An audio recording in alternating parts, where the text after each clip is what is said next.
The road twisted like a long animal that wouldn't end, a slick muscle of gravel whose every hairpin turned the key on what I'd left behind. On the banks, rhododendron held the slope in tight clusters, laurel hell so dense it made hallways out of green.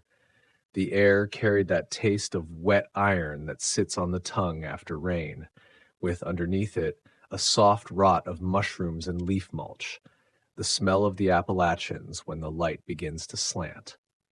Higher up, the rock shifted from rust sand to black schist. In places, slate showed itself in little leaves ready to flake under a palm.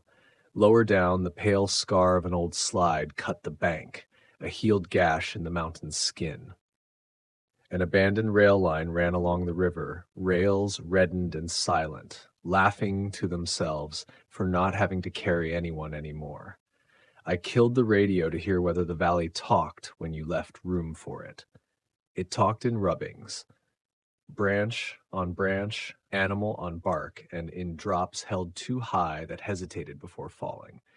A pickup passed going the other way, window down, a face without a smile, finger salute, not many words. Here you save your voice for what matters. I caught myself counting the turns, not to measure distance, but to build mental steps.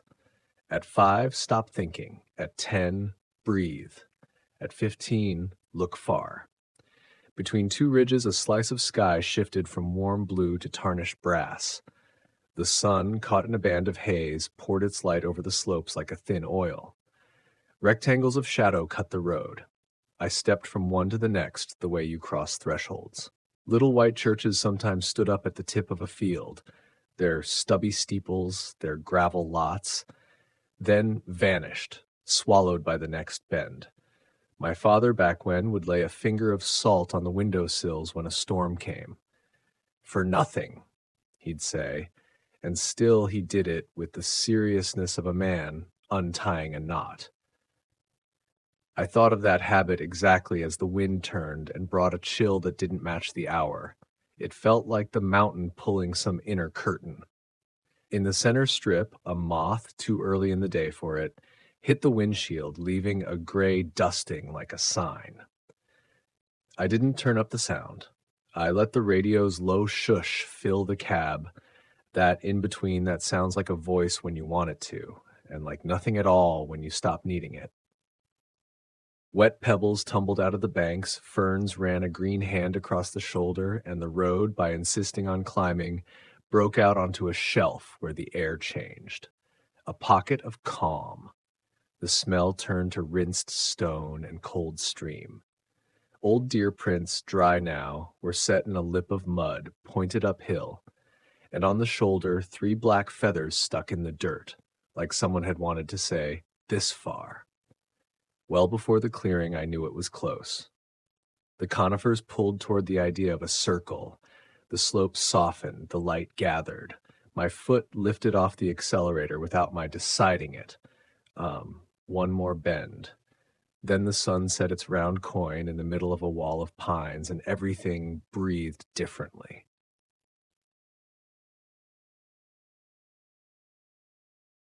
The house waited the way you wait for a late relative, without pretense and without party. The porch creaked at the knee. Under the peeled paint, wood tired but still stubborn. The doorknob had that ancestor's play that makes you find the right pressure. It gave with a dry dignity. Inside, the first breath caught me by the collar. Wet slate, cold soot, old soap, and something finer, like a residual note that came from neither floor nor walls, a memory fastened to the ceiling. I set my bag in the entry. Left, a room that had wanted to be a parlor. A pot-bellied stove with a blackened belly, a skinny couch under a crocheted blanket of smaller squares, a rug that kept the outline of missing furniture. On the mantel, an empty jelly jar full of bent nails and a matchbox with a gas station drawn on it, 4-digit phone. A curled photo showed 2 figures in front of the same threshold, their shadows longer than their bodies. On the back, you could read through the paper, July 73. Not apologizing for its size. A chipped cast iron sink. The faucet coughed yellow before giving in, and clear water took its place without a sound. On the highest shelf, 3 jars. Flour sagged into itself. Sugar had taken the damp and sculpted a single stone. One empty still smelled of dried herbs, a scent that tugged at a name I couldn't place, like a page in an old manual about useful roots. At the window, a lace curtain, the true border between inside and the thick green waiting outside. Dead flies in the track, very small, very perfect, like punctuation. The hallway led to 2 rooms you'd have called bedrooms if they'd kept their beds. The first offered a wardrobe whose mottled mirror threw back the walls in broken pieces, a drawer that ran crooked and insisted on sliding home again. In it, a broken tape measure, a pearl button, a man's ring of poor metal. The second room held, on the floor, the ghost of a missing rug, a paler rectangle with clean edges, and, nearer the window, a pale circle where a foot must have rested often. A nail stuck out above the baseboard, holding nothing. On the sill, fine white lines as if someone had drawn little chalk roads for toy cars that wouldn't come. A narrow stair rose to the attic. Every tread said its name. The attic made that throat sound spaces too tall make for what they hold. Between 2 joists, the cobbled mobile, 3 bent spoons, and at the end a blue glass bead. When I passed under it, it rang with a stretch too long for the size of the room, a bowl touched by a fingernail. Dust lifted at my steps and hung as constellations in the thin light cutting through a slit. I knelt where the floor sounded hollow. A slat came up like a tooth with opinions. Underneath, a photo waited. A woman and a man before the house, her skirt lifted by a light wind, their smiles pulled not in the same place. Half-moon dents at the corners. They'd held too hard, too long. I went down. In the entry, a nail on the back door had been given a brother. The 2, crossed, made a hesitant cross. I ran a finger over it without turning it. On the kitchen sill, a thin crust of hardened salt, old, forgotten, useless, therefore necessary. The big room's floor opened with a long groan as you walked toward the center. I followed that line the way you follow a current. I swept. The soot rose in plates, not dust, blackening my nails like I'd rubbed metal. Under the stove, a flat wrench slept, number stamped 16, proof that there is always something to tighten here. I found a notebook, too, stuck between the wall and a chair leg. Columns of figures, corn, diesel, twine, salt. No name at the top, only a month and a year. In the margin, a sentence begun 3 times, no period. Do not give after. After what? The page stopped dead. When sweat started paining my temples, I opened every window. The hinges cried like animals. Mountain air broke in, a clean cut through the smell. The house seemed to learn my breathing. After a while, it carried it with me. Evening took its quarters without fuss, just a thickening of the green outside, a new weight above the roof, and that way light lies flat over objects as if to measure them one last time. I ate standing at the sink, bread, cheese, tomato, as if sitting would already be agreeing to something. In the stove, I lit 2 matches for company, not enough for a fire, enough for a flame. Time stretched like elastic after that. I took the ledger and wrote the day, unimportant things, the tint of the water, the particular complaint of the hinge, the shape of a cloud stuck over the bent pine. The pen scraped on dry paper, the ink feathered like anything that remembers too hard. I pulled a little packet of salt from my bag, stupid habit, inherited from a man who swore he didn't believe, and left 3 grains on each sill. No more. You don't weigh down a prayer you don't know how to say. Outside, crickets began their seam work. Between their lines, the creek kept a shy tone, like it knew it was too close to houses. In the clearing, light folded itself up sheet by sheet the way a vendor gathers his cloth. The edges of the world came closer. The pines said nothing. I forced myself into a lap around the house, not to check, to learn. Palm on siding, cheek near wood, I followed the grain, recognized knots, noted cracks. You can love a place the way you learn a language, by repeating the same word until it starts meaning something else. At the north corner, under the gutter, a puddle had the patience to mirror a star before its time. At the south corner, a clump of bent grass drew two corridors that met on the stoop. Old tracks, a creature's habit. Nothing moved when I watched. I chose not to watch too long. When I spread the sheet on the floor for the night, the house complained. 2 notes, one in the beam above, one under my knee, then fell quiet. I broke the quiet by making the spoon mobile ring on purpose. The blue bead threw a note that stuck in the air longer than it should have. I smiled, foolishly. Then I stopped smiling. The note had conjured, I don't know from where, a sweet smell, light and sourceless. Not the warmth of baking.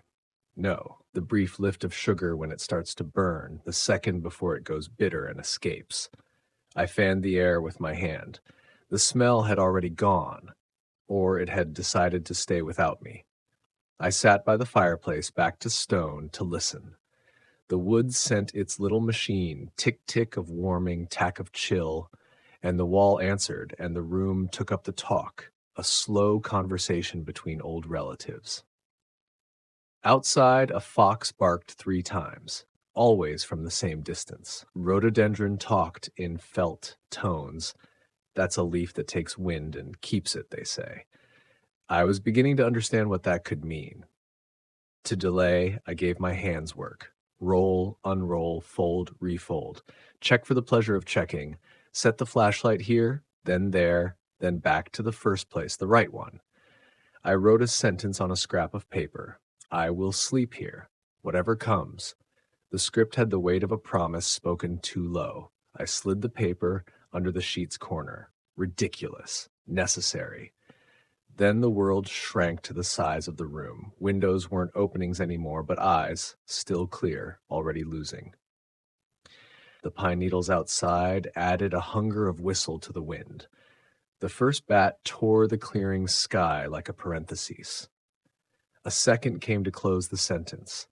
The creek, franker now that night, was taking office, climbed by half a step it keeps for itself.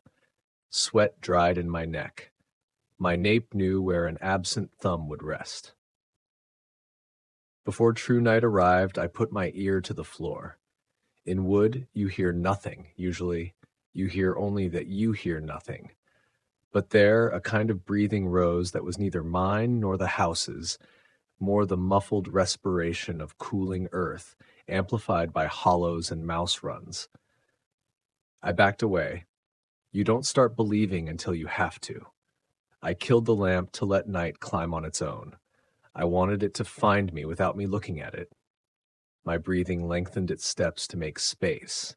The crickets lengthened theirs. The creek changed color and sound. A star took hold of the window frame and kept it for a while. I told myself, stay. The house said, all right. Then the first crack gave the signal from somewhere above, followed by another, lower, and then that long sigh only a beam can make when temperature slides. It was the language the house was readying itself to speak. I didn't answer yet. I only put 3 grains of salt on the north sill, the way you set an invisible piece on a map you haven't learned to read. And I waited. Morning light had the sharpness of a rinsed blade. I opened the door with a man's care who doesn't want to wake a house that is already awake. In the mud at the foot of the steps, marks that didn't belong to animals I know, wide, with 5 too long digits capped by flat nails. Too human to be harmless, too animal to be allowed. Between 2 prints, little beads had dried on the surface. I touched one with a fingertip. Crumbled sugar gone rancid, with an iron sniff that climbs into your nose. I wiped my hand on my shirt. The smell stayed. The pines said nothing. Over the roofline, a thin smoke climbed with a thread's patience. I followed it, at first to be kind to my worry, soon because I had to. The shed sat between two beaches like a stone in a palm, dented tin. A clothesline sagged under black shirts that refused the wind. A woman split wood, clean stroke, neat split. 40, maybe. Skin burnished by the mountain, carved cheekbones, a comma of scar at her lip. Black hair tied high, a single white strand bright as wire, gray eyes that cut away waist before seeing the rest. At her throat, on a string, a man's ring, plain metal that promised nothing and yet held. Hi. I bought the farm in the clearing. Her hand stayed on the handle the way you keep hold of a gunwale. You shouldn't have, she said. Why? A short chin tilt toward the trees. Nights here aren't for you. You say that like you know. She looked one beat longer and let it settle. Mara. She said, you, the way you talk to someone who hasn't learned the grammar of a place. The door shut. And 2 beats later, the same little hole of silence I'd felt back there formed here, exactly cold like you could carry a void. The next night arrived without surprise, and yet it brought its cargo. A step crossed the roof, a slide shoved a shingle that slapped the porch like a dry bone. I raised the lamp, a voice pressed itself to the glass. My love? While summer still held the screens and a fine rhyme skinned the pane. In the fog, a circle, a mouth, and at the center, a white eye without a pupil. Let me in. The syllables knocked like badly cut pieces, not made for that throat. I backed away with the iron bar raised. It stretched my name until it broke. Footsteps ran over the roof. By morning, black palms on the shingles, a clump of sticky fur by the dropped slate, and that cold, sweet odor lodged like a splinter in my mouth. Later, maybe later, time at night keeps no watch. A soft tick started at the east window, an unhurried fingernail. When I moved the tick, waited at the next pane, and the next, a patient hand making its circuit. Fog breathed on the glass in time with mine. I held my breath. The fog kept breathing 2 beats more, then quit. Under the blanket, the spoon mobile chimed anyway. The bead finding metal with cheerful persistence. That wrong cheer scared me more than a scream. Next afternoon, fog fell in a single sheet and ate the light. The creek sounded both closer and farther, like a radio in the next room when you don't want to disturb it. A woman walked between trunks, turned away, dress pale, hair down. Sarah. Her head pivoted. Her body didn't. A wax face, no mouth, no eyes, unstitched into mist, and a dry cold set in under my sternum and stayed. The night after, just shy of midnight, laughter circled the house. Children's laughter, round and clear, bright as noon, while the dark shaved the walls close. You count to 10. I stepped out with the light high, iron filmed the air, the beam slid over empty trunks, empty branches, the entire world empty. Daddy? It brushed my spine like a wire. I turned into nothing. Silence fell, heavy and wet. Morning, I went back to the shed. She was shaping a hazel sapling into a point. Every motion necessary, none wasted. You think I'm crazy? She asked without looking up. I think night has its own manners, I said. A small breath of almost laughter loosened her face. The mountain eats the hasty, she said. It tests the ones who stay. On the shelf, a jar of gray salt and a jar of dried angelica. She touched the salt with a fingertip and pulled back quick, reflex older than thought. We say hello to the living, she said. To the others, we say no. She told me about a neighbor who answered 3 times to a knock in a familiar rhythm. The 4th, the bar gave, and they found the dog downstream with foam in its mouth. An aunt who left out a bowl of cream for the old things and saw the bowl returned carrying iron on the nose. She moved within the week. Her father, most of all, who called it a negative prayer. You don't ask, you refuse. No as barricade. No as bar, no, that closes. At noon, I found totems planted like stop stakes on the lip of the clearing.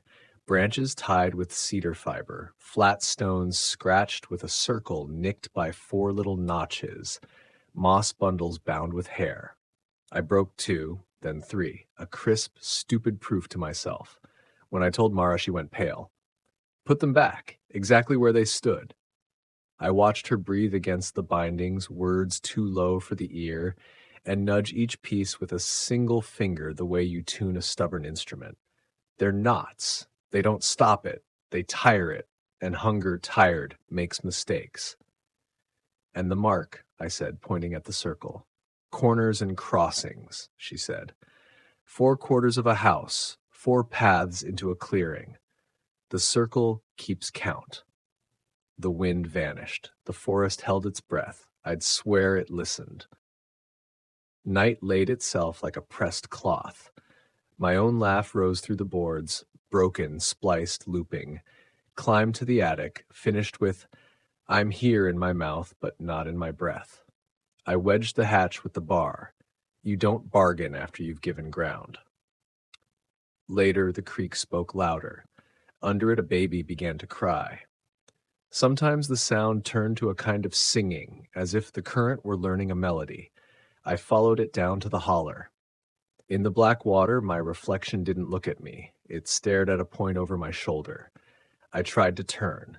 The reflection moved first. For a second, I didn't know who led. Back at the house, the entry was wet. Damp marks led to the beam with the mobile, and the blue bead glowed like glass, fresh from a pail. Next day, a second clearing opened behind a rock shelf like a butcher's cold room. Bodies laid in neat ranks, rabbits, foxes, a dog that had belonged to someone, each with one straight cut, emptied almost clean. Not a fly. The insult wasn't the blood, but the lack of buzzing. At the center, a flat stone carried my name, carved badly. On the way home, a buck stared from too near, belly opened and stitched with fiber and tendon, still breathing. I took one step too many. It folded, and a cold breath poured out like air from a torn sack. Metal filled my mouth. I threw up in the grass. That evening, I came back with a shovel. Under the slab, other stones made a poor mouth in the ground. Between them, I found a polished bone that wasn't an animal's, scratched with that circle and its 4 ticks, and a braid of hair far too long for a child's game, bound with blue thread. I gave the pit back to the dirt. Nothing human should be left out as a prize. Downstream, the creek laughed, false laugh. Later that night, the old spotted mirror framed the bedroom door. In the glass, a woman stood behind me, the woman from the shed, but smiling with a mouth that didn't belong to her, wrong like a tool in the wrong drawer. You won't get out of here, she said. I turned into empty air. I broke the glass. In one shard, an eye blinked, then went dull. Blood on my fingers looked black. Later, her voice knocked at the window. Open, quick. Same grain, same urgency, almost perfect. Tell me what you gave me today. The pause was thin. Enough. Ask me. I hit the pane with iron. The scream that answered had no throat. I chalked the steps 1 to 12. Going down, I counted 12. Coming up, 13. On the 7th, 4 pads laid side by side, the trace of a hand that had snatched itself back too late. I poured a line of salt over the hatch. The wood drank each grain with a tiny click, a tongue held in check. The sweet odor stepped back 1 pace. Late morning, the shed smelled of resin and rope warmed by hands. She poured black tea and set words out like tools from a bag. You don't bargain with hunger. You divert. You bar. You say no. She made me a little cloth packet, ash, salt, angelica, and we talked ground. She knew the folds like the lines of a palm. Where clay weeps, where wind slips unseen, the elbow where anything that runs slows because the slope betrays. Afternoon, we hauled dead trunks, dug a pit, hid a chain under leaves, and set mason jars of gas around it with rag wicks twisted tight. Diesel on our sleeves, ash in the air. Mara moved low, knees soft, eyes landing only where they needed to. Block its path and it'll come close, she said. It hates wasting time. We'll steal some. I pinched a little salt over the wicks, grain on rag, and the image of the agent's chalk-dusted fingers crossed my mind like an eclipse. Mara's eyes stayed steel when she smiled, but warmth ran through anyway. It steadied me. The next night, the first scream tore the air and the torches ate the dark in one bite. The cinder ring trembled under my boots, or I did. It stepped into the clearing, too tall for a body, joints where bodies don't keep them, arms hanging low enough to comb the grass, a deer's skull for a head, wet velvet antlers beaded with black dew, two milky orbs in the sockets, no iris, too much seeing. Cellar cold, burnt sugar, old fat, the stink filled my mouth without asking. Behind me, Mara said. 1 step, the chain thrummed. 2, the head pivoted and the body didn't, and my spine sawed itself. 3, metal caught. It leapt. The chain yanked it back so hard the ground squealed. Claws raked the dirt with the sound of a mirror scored by a nail. Wicks raced the ring. Fire held the shadow in. Inside, shapes moved, fixed and unmade. A man in pieces, a child, a woman whose lips never finished closing, the woman beside me, a boy I never got to hear. They weren't there. And they were. The scream changed, syllables snagged, it pulled at my name until it snapped. Daddy? No, I said, no. The word struck true. It barred the door. I drove in. The axe bit and stayed. Mara fired at close range and the air stepped back like surf. The chain gave on one side, it threw itself into flame and the clearing closed around it. Smell became everything. One last cry, short, carried a human second inside it. Then it fell and settled into a black heap that smoked like greasy coal. Silence locked so tight I heard my blood. It's over, Mara said. I wanted to believe her. I began to learn how. Just before dawn, we walked the house. Ash salt angelica in 4 cloth corners, 1 for each wall, 1 for each edge of the clearing. We set them quiet and asked for nothing. We refused. The rooms held. The blue beads stayed dumb when we walked beneath it. The creek kept its voice low. No answer came. Later, by the embers, the creek spoke in a register you use crossing a kitchen not to wake someone. Cooling jars cracked in pulses. What did you hear exactly? Mara said. I told her. The voices. Hers, my boy's. He had never spoken, but tonight he'd said, Daddy, handing me back a word I hadn't gotten to have. She nodded slow. It steals what we leave, she said. Bits, laughs that stick to things, voices that cling to objects. It imitates badly. It doesn't understand, so it repeats. That's how it eats. She watched the coals. My father answered one night. We found his knife in the creek, wedged between 2 rocks, with hair on it that belonged to no one. I learned to say no. No is a complete sentence. It barricades. And you, the first time? My mother told me she was waiting on the step, she said. She'd been dead for years. I shut the door. I held the night. We stayed until the sky grayed and the black heap slumped. We parted without promises, the word no laid between us like a beam. In the days after, I don't count them. Counting feeds it. I scrubbed, buried the remains, washed the pains until my face found its measure again. I wrote the rules on a sheet taped behind the door. No deep woods. At nightfall, stay in the clearing. Don't open after midnight. For anyone. Don't answer voices, especially the ones that know names. Salt on thresholds, ash in corners. No as first language. When the tiredness wanted to settle into my bones, I walked the edge of the clearing, lap after lap, until my feet knew the roots like the fingers know the palm. 10 years slid by like a river you think is still because you live in it. Same clearing, same house, early August evening light, laying amber up high. Shadows took short steps from the edge. 4 children around the low table. The 3 older wore crooked smiles, hungry to argue. The youngest hugged her blanket and waited. And that, I finished, is how your mom and I learned not to answer voices you love. Dad, what if the monster comes back? I set my hand on her shoulder. Then I'll be here. and so will your mom. But listen, 1, you never go deep into the woods, and when the light drops, you stay inside the clearing. 2, you don't answer voices even if they sound exactly like the ones you love, especially those. 3, if someone knocks after midnight, you don't open. Promise? 4 heads nodded. The older ones snorted for show, but I saw the rules stick. The little one took longer, then let the blanket fall. Dinner, Mara called from the kitchen.